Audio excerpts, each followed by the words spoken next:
এবারের হজের খরচ গত বছরের চেয়েও অনেক বেশি। এটা কি স্পষ্ট জুলুম নয়?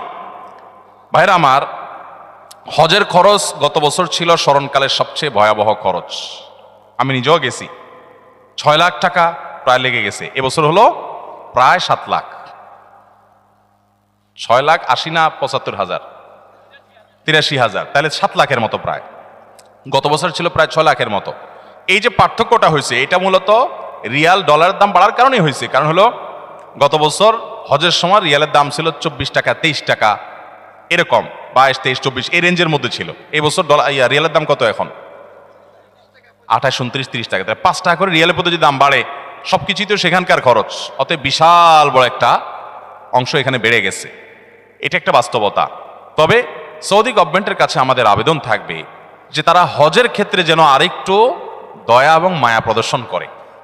কারণ মুআল্লিম ফি যেটা অন্য সময় সামান্য ছিল, সেটা গত বছর মাঝে 2-3 বছর করোনা গেল, গত বছর সেটা ডাবল না জানি ট্রিপল, কয়েক গুণ সেটা বাড়াই দিস।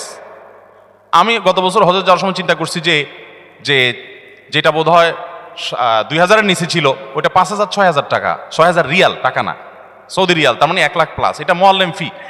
তো মুআল্লিম ফি যেটা নিচে মক্কা, মিনা, মুজদালেফাতে সার্ভিস দেয়, সেটার ফি, ঠিক আছে, এটা নিতে হবে, খরচের টাকা বুঝলাম। তো আগে যেটা ছিল ধরেন 2000-এর ঘরে, সেটা হঠাৎ করে 6-7 হাজারের ঘরে চলে গেল, 3 গুণ, এত বেশি, এত হাজার রিয়ালের ঘরে চলে গেল। আমি মনে করছি এবার বোধ হয় হজে নিয়া জামাই আদরে রাখবে মনে হয়, এত টাকা যেহেতু নিছে, তাহলে বোধ হয় খুব আদর যত্ন করবে। তো আমি দেখলাম না, আদর যত্ন কিছু না, হাজি এমনি কম নিছে, সেজন্য একটু ফ্রি আছে। শুধুমাত্র মিনা, মুজদালেফা, আরাফাতে টয়লেটের নিচে স্ল্যাব বসাইছে, যেটা আগে প্লাস্টিকের ছিল, ব্যাস। আমি আর দৃশ্যমান কোনো পার্থক্য দেখলাম না। বাস এটার কারণে, বা আর যেগুলো আছে সেগুলো উল্লেখযোগ্য এমন আহামরি কিছু না, মানে এটার কারণে অন্তত 3 গুণ টাকা বৃদ্ধি হবে, বা 3-4 গুণ হয়ে যাবে, অনেক গুণ বৃদ্ধি হয়ে যাবে, এরকম কোনো বিষয় না। এরপরে আসুন, বিমান ভাড়া সম্ভবত এবছর কত, 2 লাখ বোধ হয়, 2 লাখের মতো ধরছে। কল্পনাই করা যায় না, যারা বিভিন্ন দেশ সফর করেন তারা জানেন।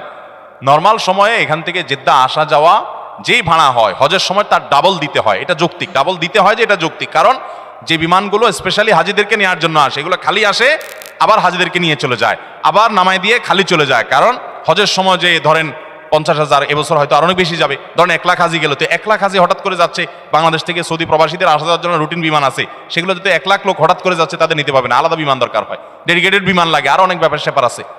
তো আলাদা করে হাজি সাহেবদেরকে নিতে হয়, আনতে হয়, সেজন্য ডাবল খরচ নিতে হয়। তো ডাবল খরচ যদি হয়, তো সেটাও 2 লাখ টাকা, 2 লাখ প্লাস, বা 2 লাখের কাছাকাছি হওয়ার কথা না।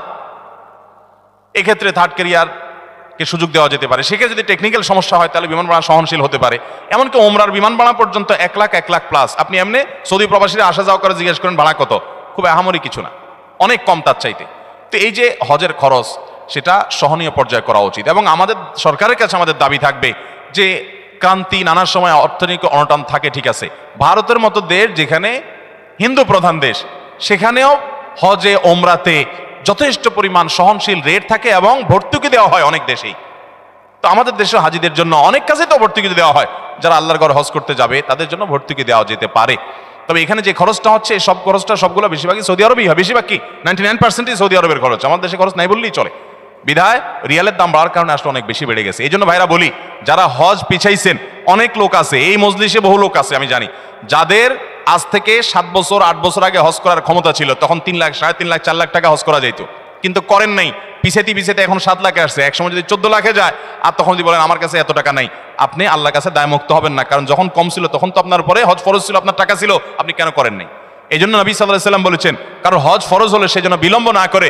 যদি সে বিলম্ব করে, সে জানে না পরবর্তীতে কি হবে, কি দুর্ঘটনা হবে। এই জন্য হজ ফরজ হলে বিলম্ব করবো না ইনশাআল্লাহ।